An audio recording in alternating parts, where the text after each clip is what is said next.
Beaucoup évolué en 20 ans. Magali. Oh bah, oui, mal, ça c'est rigolo ça.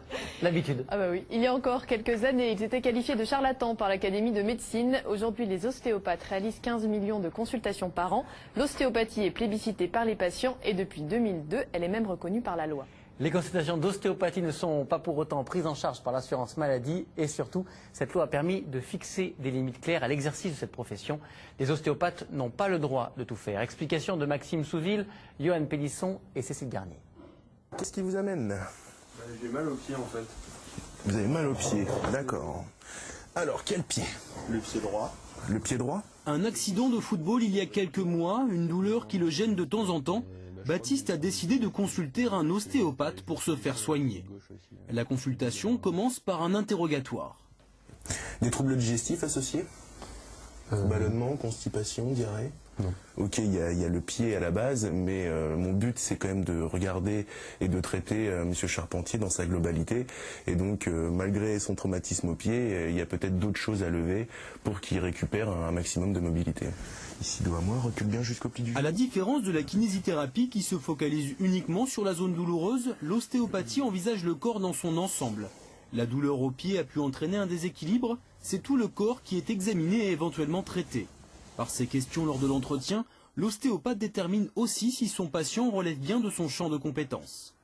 Pour des douleurs lombaires, on va faire surtout très attention à tout ce qui est sciatique, donc une vraie sciatique avec hernie discale, des calculs rénaux avec du sang dans les urines. Il ne faut pas passer à côté de signes majeurs qui pourraient nous laisser penser à une pathologie importante qui sort complètement de notre champ ostéopathique.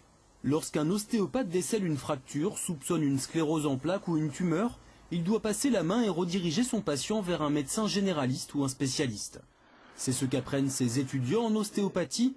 Entre les cours théoriques et les manipulations en clinique, on leur rappelle les limites de leur future profession. Le décret de loi qui encadre leur activité depuis 2007 comporte un certain nombre d'interdits. C'est tous les gestes qui sont liés à la gynéco-obstétrique, c'est-à-dire les éventuelles manipulations d'une femme enceinte pouvant affecter le bébé. Donc là, il n'y a pas à discuter, c'est interdit, il ne faut pas le faire, et on est d'accord avec ça. En plus des manipulations gynéco-obstétriques, les ostéopathes n'ont plus le droit d'effectuer des touchés pelviens, rectaux ou vaginaux.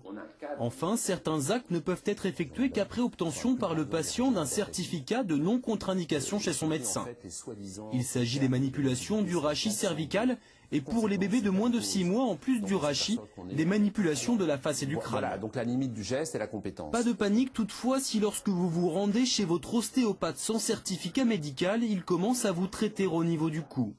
Il faut bien comprendre que ne sont interdites que les manipulations et pas les mobilisations. Ce qui laisse la possibilité à l'ostéopathe, néanmoins, de faire des mobilisations sur le crâne, la face, le rachis du nourrisson de moins de 6 mois et sur le rachis cervical de toute personne. La différence entre manipulation et mobilisation, c'est l'ampleur et la force du mouvement. La mobilisation est bien plus douce que la manipulation. Si vraiment la zone cervicale n'est pas adaptative et qu'il y a des pertes de jeu, de mobilité très fines, on fera un geste. Mais le geste est tout petit, très rapide et ne met en aucun cas en cause l'intégrité des tissus du patient. Jamais. C'est-à-dire que si un de nos étudiants a un geste avec trop d'amplitude, il ne passe pas, hein. On l'arrête. Le traitement des douleurs cervicales est donc largement possible dans le cadre de la loi.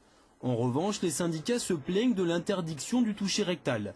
Une limite qui n'est pas liée à des impératifs de santé, mais plutôt à des considérations morales de la part du législateur.